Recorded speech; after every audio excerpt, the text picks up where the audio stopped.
အဲ့ဒီရဲ့ပါဝါကိုခုဒီမှာ6လို့ရိုက်ပြီအဲ့6ရဲ့ပါဝါကို1လို့ပြန်ရိုက်ချင်တာပြောရရင်တော့2 1ခွန်1လို့ပြန်သွားချင်တာဒီကလာခဲ့တဲ့2ဒီကလာခဲ့တဲ့2ကိုဒီ2နဲ့ထည့်မယ်ဒီကလာခဲ့တဲ့1ကိုဒီ1နဲ့ထည့်မယ်ဒီကလာခဲ့တဲ့ခွန်ကိုဒီခွန်နဲ့ထည့်မယ်ဒီကလာခဲ့တဲ့1ကိုဒီ1နဲ့ထည့်ခြင်းအဲ့မှာ3ပရိတ်မိတ်ဆွေများ3ပရိတ်အဲ့ဒါအမြင်တစ်မျိုးဒါသူကမနက်ခင်းမှာတော့ဒါညီအောင်ရိုက်ခဲ့ပြီဒါမိတ်ဆွေများစဉ်းစားပါအဲ့ပုံစံမျိုးကြအဲ့ဒါကလေးခွက်လို့ခေါ်တယ်မိတ်ဆွေများဒါကျွန်တော်တို့သူအောင်တဲ့လမ်းကြောင်းကနေဖြီးတာနှစ်ရဲ့ဘောကိုခွန်လို့ရိုက်တာဒီနှစ်ကအရင်ကဒီနှစ်ရဲ့ဘောကိုခွန်လို့ရိုက်ပြီးမှနှစ်လို့ပြန်ထည့်တယ်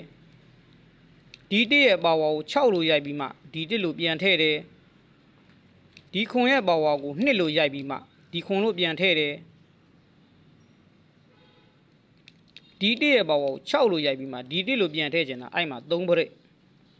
ဒါမိတ်ဆွေများအဲ့ဒါအမြင်တစ်မျိုးနောက်ပြီးတော့ကျွန်တော်ပြောပြမယ်ဒါကျွန်တော်လိုက်ခဲ့တဲ့ကောင် highway line 4ရယ်5ရယ်6ရယ်ခွန်ရယ်4 5 6ခွန်4 5 6ခွန်ဆိုတော့931နှစ်လို့သွားတာမိတ်ဆွေများဒါမှတ်မိမယ်ထင်တယ်ဗျ931နှစ်သူကဘလို့ရိုက်ထားတော့ဒီမှာထိပ်သီးထည့်လိုက်တယ်2ရယ်3ရယ်4ရယ်9အဲ့ကို3ရယ်5ရယ်1ရယ်9နဲ့နောက်ပိတ်ထားတာ9တပင်ပြီးသွားပြီကိုပြီးတော့ကျွန်တော်တို့3ညလက်3ရယ်1ရယ်6ရယ်3ညကို3ညရယ်3ညရယ်3ညနဲ့ထည့်ထားတာနှစ်ကပ်9 3ည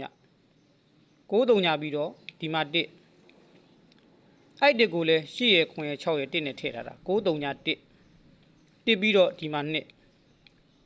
အဲ့2ကိုလည်း4ရယ်5ရယ်3ရယ်2နဲ့ထည့်ထားတာ9 3ည1နဲ့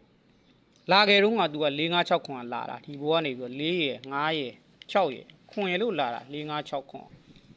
အဲ့ဒါကို तू ကအပင်ထက်ကိုအပင်ထက်နဲ့သွားတယ်မိတ်ဆွေများဒီ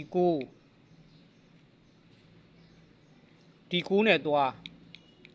ပြီးတော့ဒီ4နဲ့ပြန်သွားထားတယ်4ရယ်5ရယ်6ရယ်ခွန်ရယ်လို့သွားတာ4 5 6ခွန်အဲ့ကြဒီမှာ4 5 6ခွန်ရိုက်ခဲ့ပြီဒီမှာမိတ်ဆွေများ4ရယ်5ရယ်6ရယ်ခွန်ရယ်လို့ရိုက်ချင်အဲ့မှာခွန်ပရိတ်အဲ့ကြ3ပရိတ်ခွန်ပရိတ်ဒါမိတ်ဆွေများကြိုက်တဲ့အလုံးဆန်နဲ့ကတ်ထိုးပါတက်နိုင်တော့ဒါပရိတ်နှလုံးကိုဒါထိမ့်သေးခြင်းနဲ့ဗျကဲမိတ်ဆွေများအားလုံးဒီလောက်ပါပဲကျွန်တော်ပြောချင်တာအဲ့ဒါကိုပဲ3ပရိတ်ခွန်ပရိတ်2မျိုးအမြင်ကတော့2မျိုးရှိတယ်နှလုံးကတော့တကွက်တည်းထိုးဖို့ကတော့မလွယ်ဘူးဗျကဲအားလုံးဒီလောက်ပါပဲဗျာကံကောင်းကြပါစေ3ပရိတ်ခွန်ပရိတ်တဲ့ဒါမိတ်ဆွေများတင်ခွက်လုပ်လို့ရပါတယ်ဒါကြိုက်တဲ့ဟာကိုထည့်လုပ်ပါကဲဒီလောက်ပါပဲ